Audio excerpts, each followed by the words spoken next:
Hey there, it's Anna. And one of my favorite things to do is answer your questions because you guys always have such great questions. So, today in this episode, I wanted to give you a sneak peek behind the scenes of something that I do every single week, which is answer member questions inside of our class membership community. So, I'm super excited to give you behind the scenes sneak peek at what it's like inside and a really great question from one of our class members and how I answer it. So let's get started. Welcome to the Classy Career Girl podcast. I'm your host, Anna Runyon, founder and CEO of Classy Career Girl, one of Forbes' most influential career sites. This is a podcast for a community of women who want to turn their passions into work they love. You'll learn how to become happy, successful, and balanced with class, skill, and style. We believe that you can create your future. So stop delaying your great life. Go put yourself out there. You can have your great life and career right now. Right, Stacy needs tips. So she has a goal that requires so much persistence, i.e., a light bulb invention project, many failures, nothing goes to plan, but each failure, something is learned on and improved on. How does one keep a healthy mental headspace, i.e., stop questioning self when it will get done, to thrive and keep going over many years so the goal is achieved quicker than ever thought possible? So, this is a really good question. Like, some goals take time, Stacy, and that's okay. That's why I always recommend like the book The One Thing. I really love because in that book he talks about how all your little tasks leading to your big dreams and goals, like your 5 to 10 year plan, they're like dominoes. We have to knock over all the little dominoes and then eventually they all knock over and then you complete, that big dream or goal. And I'm 10 years into my business and still working on, big goals and dreams as well. And so I think that always helps me keep perspective of like what I do today matters, what I do next week matters, what I do next month matters, because they're all leading to like that big thing that you're working on. So that's one thing as far as like keeping your healthy mental space and knocking down those little dominoes as you go. The other thing would be having an accountability group, or having some sort of like cheerleaders who are cheering you on and want your success and helping you and supporting you as well. I think that's been a big one for me as well. And it's celebrating like the small wins too. That's why we are big fans of like sharing therapy wins and LYCF wins and like any sort of wins, because this all those small little things, all those like small little baby steps, all those imperfect action, those things, those failures that you see as failures, but you look back and you're like, wow, I'm so glad I went through that, because if I didn't do that, then I would never be here today. So my last 10 years is just full of all those failures, full of all those things that I can look back and be like, yeah, I'm really glad I learned that. And because of that, I'm not going to do it this way again. Like I had I just organized my closet. So behind me, it's not a gigantic mess. And I can actually open the doors and let you see now. And inside of it, I found a little card that I used to send out for my first membership site. It was called the Get Ahead Club.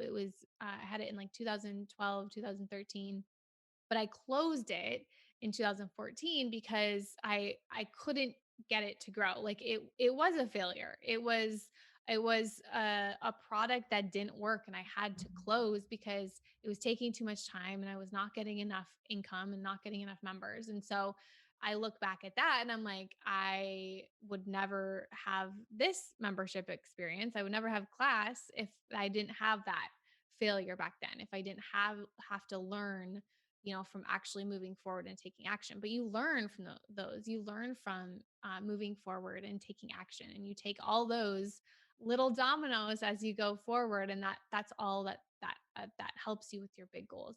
So, Stacey, if you haven't participated in one of our Plan Live implementation days, I'd highly recommend that, because that will help you. Our next one is on January 7th.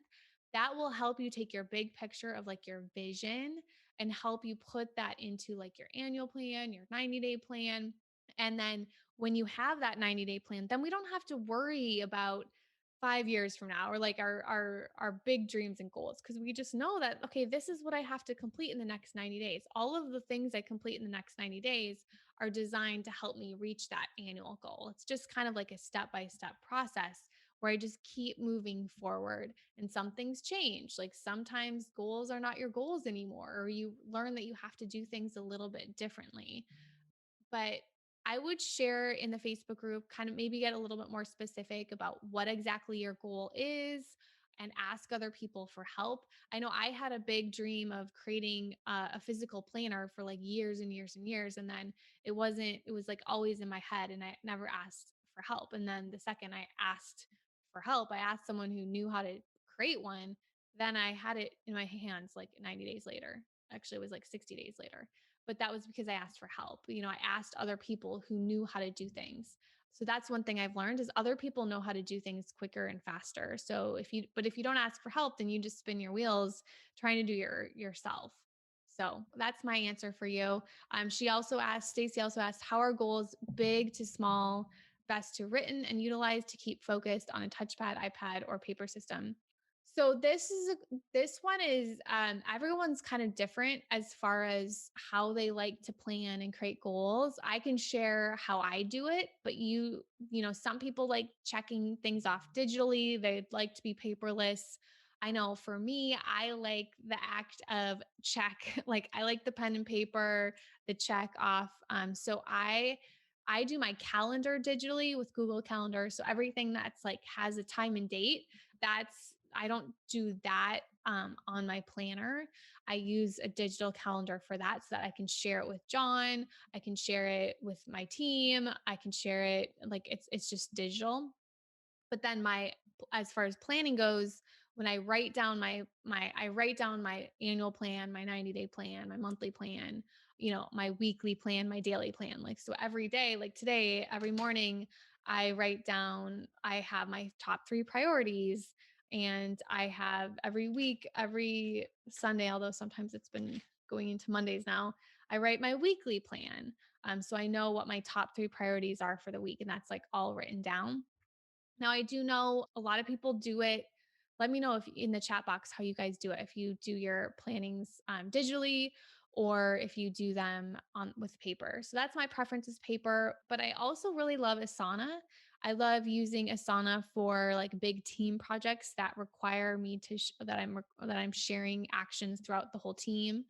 So those like big team projects, like a launch, kind of what we were talking about with Sarah, if there's like a big launch coming up, we will create an Asana project where everyone on the team has their to-dos kind of in Asana.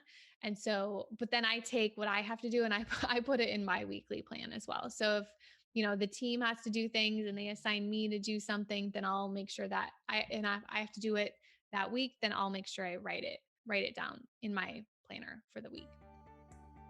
Hey there, it's Anna Runyon, and I would like to invite you to my upcoming free masterclass called How to Plan, Design, and Launch Your Dream Career or Business Without Wasting Time or Money. I'm going to go over 3 simple strategies to go from feeling stuck at work to waking up excited every single Monday. So you can save your seat at www.classycareergirl.com/masterclass.